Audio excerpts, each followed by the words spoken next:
What's up, everybody? This is Jason again with Campbell's Morrell Music. We're back again with another Rig Rundown series. This is episode 4 of our Rig Rundown series.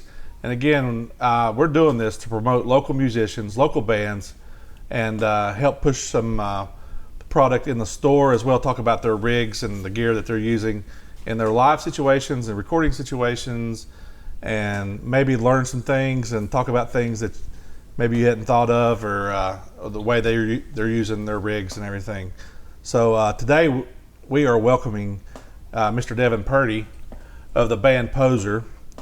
I first met Devin when he shops here all the time, but I first met him coming in and a synth meeting, I guess it was. Yep. And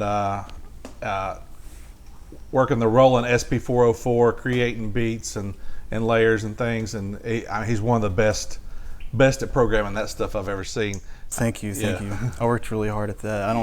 I don't know if the best is the correct word, but maybe I'm pretty well practiced, I guess. Yeah, I don't know. Sure. Yeah, I want to call it that. Well, I can say you're the best I've seen, because you and for me personally, you're the best I've seen. Well, thank you. But yeah, for the SP404s, the beat makers, and all that stuff, he's got that down, no doubt. So before we get started talking about your rig and everything, again, he's in the band called Poser. Mm-hmm. Yep. They're pretty heavy. If you haven't checked them out yet, they've got some music out there, and some, a video that just released not too long ago. Yeah, that was the end of December 22nd, I think, and then our EP with that song on it came out January 13th, so that's out already on all like streaming platforms and all that stuff. Music videos on YouTube. We actually have 2 other animated videos for the other 2 songs on the EP too on our own YouTube channel that we're trying to grow. So yeah, go and check those out. Yeah, Mountain Madness. Just look up Poser Mountain Madness. You'll find it on all that stuff. Sweet. Okay. Yeah, I guess we'll just go ahead and start talking about your rig and the guitars that you're using now in Poser, and the pedal board and the chain that you're going through, and how you're running these effects through this beautiful EVH amp, and probably the prettiest 212 cabinet I've seen in a long time. It is beautiful. Isn't it? It's very nice. I love just sitting in my room and just looking at it. We put this thing in front of us just to show how beautiful this cabinet is. Yeah. But yeah, so let's start with the guitars, because they're kind of interesting. It's somewhere in between a bass and a guitar. So we play in really low tunings. This is in drop E, like an octave below standard drop E. And to accommodate for that, we play these 30-inch scale length guitars or basses, depending on how you play it and look at it. But this is a Fender Bass 6 that's kind of been heavily modified. We've got 2 bare knuckle P90s here instead of the 3 single coils. And these are Mississippi Queens, so I think they're wound at 7.7 kilo ohms, which is like a typical P90 sound, something you would get from like, a Gibson Les Paul or something. For sure. Stock. Did away with the 3 on-off switches for the pickups for a toggle, because there's a lot of parts in songs where I'll be going from playing like a rhythm part and switching to lead real quick and just toggling with all that on-off stuff. It's too much fiddling for me. I don't know how anyone could do that unless you're just, I don't know, some kind of dexterous genius or something. But got rid of the trim system. Just really wasn't using. I mean, I love a good tremolo. Like, I have one on my Strat, and I just like playing big washy chords and hitting that like shoegazy, wobble sound and stuff. But on bass 6, I like the sitting stability. Yeah, and it has a lot of problems with intonation straight from the factory. At least I've seen that from a lot of people who buy these new and stuff. So just to avoid all those problems, got rid of that. Got a hardtail bridge, holds tune better, intonates better, and then I think that's it as far as this being different from factory. This, obviously a custom pick guard had to be made to do that. It looked kind of weird. It was just like little holes sticking out and stuff. Sure, yeah. Moving on to the other guitar, I brought 2 because we play in 2 different tunings.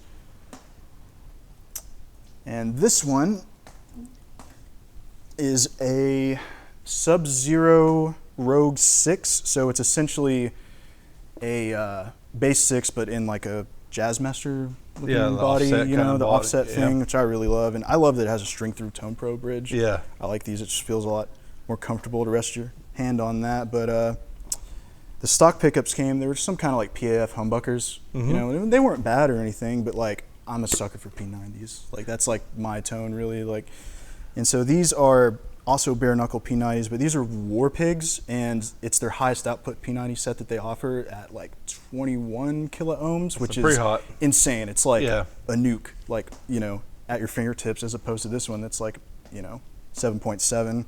Really good for high gain stuff, you know.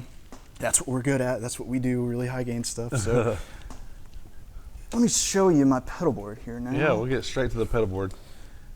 It's one of the classiest looking pedal boards I've seen. Like, thanks, man. Yeah, you don't see many pedal train pedal boards that's all aluminum like that. And, yeah, I've had it for a long time. I don't know. It's if really it was just something they clean, used to clean do. wiring and routing and everything. I spent like the whole weekend, last weekend, trying to make it look as, you know, Pretty as clean as possible. possible. Yeah. Because like before this, man, I hadn't touched my pedal board in like 7 or 8 years, and it's just like dirty. Like I scrubbed it, and like, Yeah. you know, since I'm using this now, I guess I should mention that we were using all digital amps and everything. Oh yeah, so like you come from the Kempers work. and Head Rush. Yeah, come from the. This is like a newer thing to us, like, you know, just having a head and a cab and an actual pedal board and stuff, because we didn't have any of that before. We were just using like, I was using a Head Rush MX5 through their FR speaker, the 1.8. It Yeah. sounded great. It's sweet. Those things are awesome. They carry them here, by the way. You should check them out because Full range flat response. They sound amazing, and you can literally carry your whole rig, guitar, amp, and just one little. in one go. Like, you don't Yeah. have to make several trips back and forth and all that stuff. But the other guitar player in our band decided that he wanted to go into back into the realm of tube amps, which I'm completely fine with, honestly. I mean, there's nothing like There's you know, nothing. a tube amp. Yeah, I mean, we all love the digital stuff, but there's nothing that just replaces a good Yeah, it's good just, sound of the tubes. I think the and the sound, feel. Yeah, it's the feel, really. I think the digital stuff has come so far that it's like, you know, if it's in a mixed recording, you're never gonna know. Mm-mm. You're never gonna know, like, if it's a real amp or not. But like something about playing it, like the way that, you know, big thick cabinet like this shakes the air. It's you know, it's got a certain feeling to it. Sure. That I cherish. So, anyways, back to pedalboard land. We are going from my guitar into my tuner, into a noise gate, the ISP Decimator 2. And from there, we're going into the Eric Gale's signature Raw Dog overdrive, which is like a tube screamer with a little bit more beef, and it doesn't have that like mid-range bump that a regular tube screamer does, which I like a lot. It just works better with my guitars in this specific setup to my ears. And then from there, we're going into a Pigtronics Phase Ranger. It's a phaser pedal, pretty simple, just speed, depth, and then it has a button where you can change from 4-pole to 8-pole. I keep it on the 8-pole. It's like a little bit more lush sounding to me. Mm-hmm. And then from there, we're going into the 5153 50 watts. That's a lot of 50s. There's a lot of 50s. Played through an Atlas custom cab. And I'm going to talk a little bit about this one because it's kind of different. You don't really see these that much because it is like just one guy making these cabinets, and I kind of want to plug him because I really love this cabinet. It's a 13-ply birch that's been stained, I guess like a burgundy, deep burgundy color, and it's got 2 vintage 30s in it, and it has if you can see, it's got like a SVT style grill cloth, like an old Ampeg SVT thing. And yeah, they're super solid, heavy, very heavy. So if you got a bad back, you might not want to consider something like that. But it's great, man. I love it. I always think that's where all the tone is. And like the heavier, the better. Definitely, yeah. I mean, like, what would you say? Like 75 to 80, probably even more percent of the tone comes from the cab. The Yeah, for speakers, sure. all that. Yeah, Like, yeah, and birch is the choice wood of most cabs, and this being Yeah. 13-ply, that's a lot more than most companies are making now. So yeah. yeah, you could tell it's just solid built for sure. And you can see on the corner up there, it's like butterfly jointed. I think that's what Oh, it's yeah. called. Those little like looks like puzzle pieces kind of thing. It's pretty neat. I don't know. A lot of craftsmanship. Yep, definitely a sweet amp. But yeah, so out of the amp head, we're going into the effects loop section, which is just all this Strymon time-based stuff. Got a Strymon Dig. It's a dual digital delay, so kind of replicates that sound of like the 80s, that pristine, like crystal clear stereo delay, you know, bouncing back and forth. Of course, I'm just using a mono rig, but I love the way this delay sounds. And then a Strymon Blue Sky, just like a modern classic delay, you know, at this point. Yeah, so you want to listen to some tones with this? Yeah, we'll check out Let's some check it out. tones. So I'll give you our basic rhythm tone. We are a metal band, so I'm using this, I'm going to call it like a tube screamer-esque pedal as like a boost going into the amp rather than an overdrive. So the drive is turned all the way down. So you're just kind of giving it a little... Just a little bite. Oh. It kind of, what it does is like it sucks up the low end a little bit in a pleasant way that makes it a little bit more articulate, makes like chugs not so like floppy, flabby, you know, whatever, muddy sounding, that kind of thing. And so this is what it sounds like.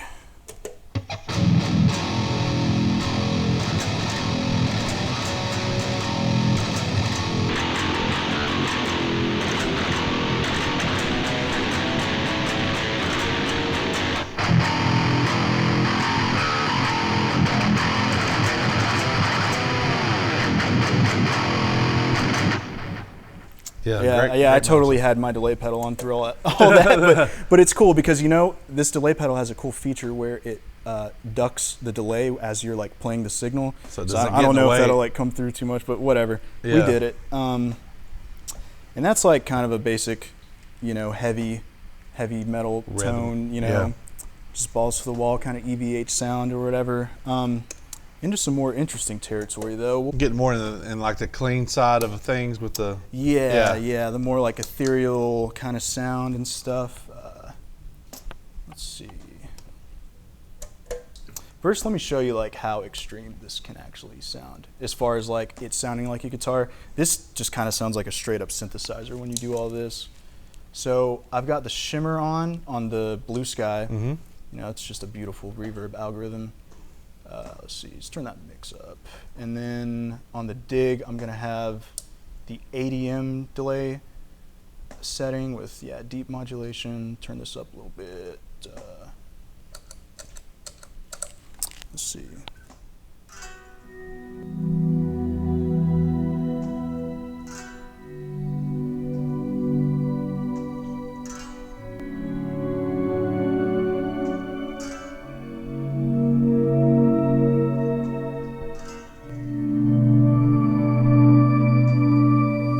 It's really cool. Like, it just doesn't sound like a guitar at all. It does sound like a synth for sure. We do a lot of stuff like that, like not necessarily live right now. It's just more stuff going on in the background. You know, just lots of layers and stuff. And that's something I'm super huge on.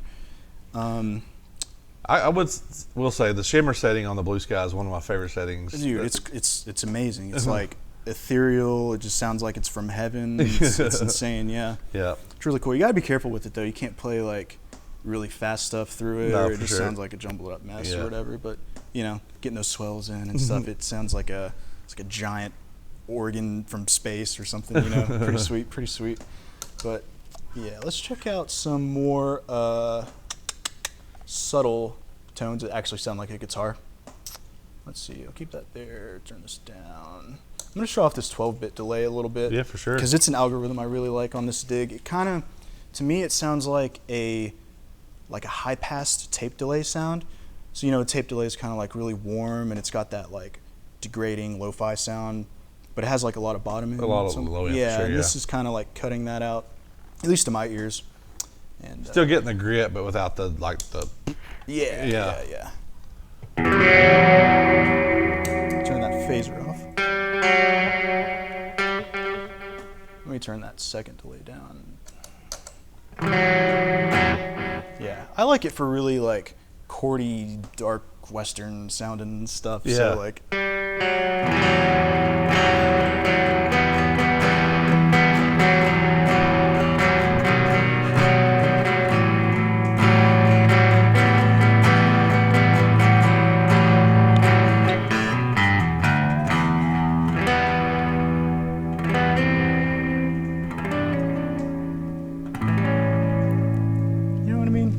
I mean, that's a great description. The Western, like, I feel like we're getting ready to go to the OK Corral and have a shootout for sure.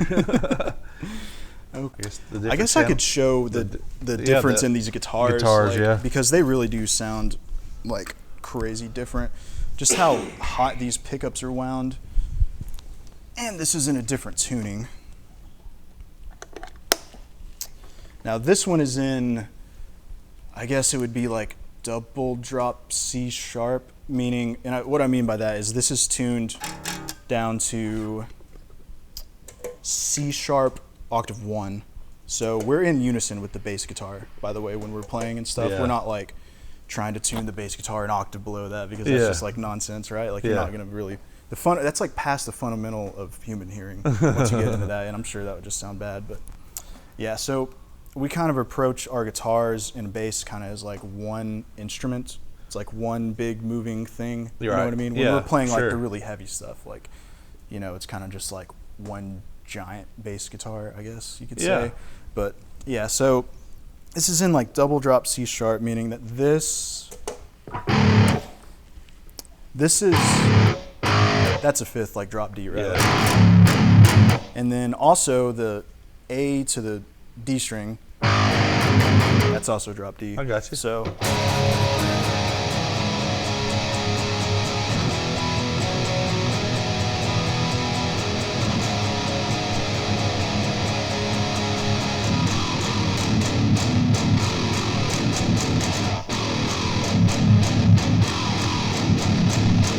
Just like some super, just chaos, like train wreck sounding stuff. Yeah, you know? That sounds great though. Yeah, yeah.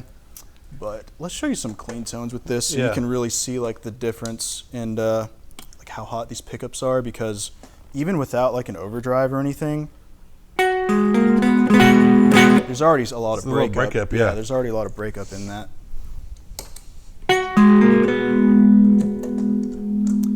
Show off some of this stuff again.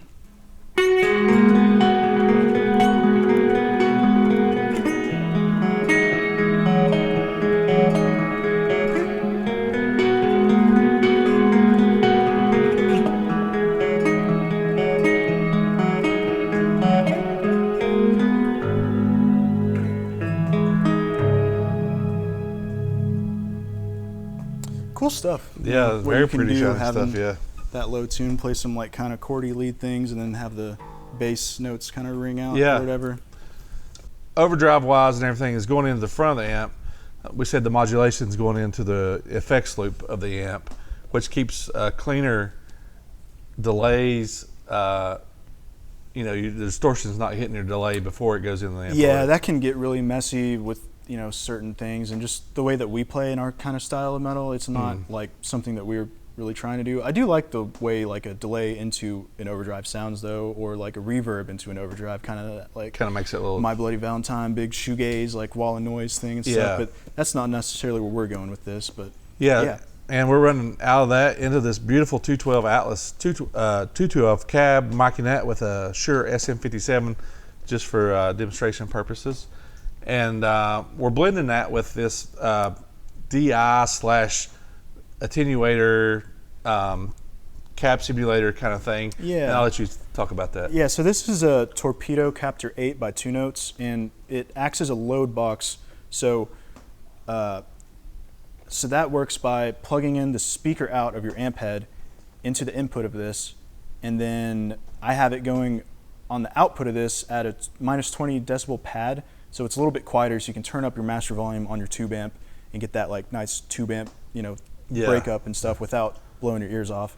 And then from this box, it's going into the cab, and it's got a direct out too, so you can record silently, like without an amp at all, like a cabinet, you know, in your room at like midnight without your neighbors, you know, knocking on your door and calling the cops and stuff. So that's pretty sweet. Yeah. But yeah, it has a cab sim. I think it's like, to me, it kind of sounds like a dual rectifier cabinet or something. Yeah. Maybe like a Mesa cab. Yeah.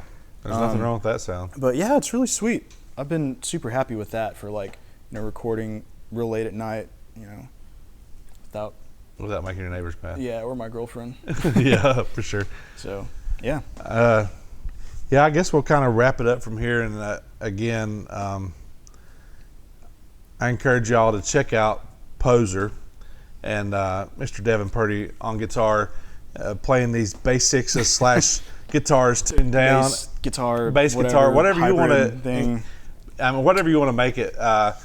You know, with these bare knuckle pickups, I mean, these things sound amazing. Yep. I'll let you plug your band just a little bit. Yeah, sure.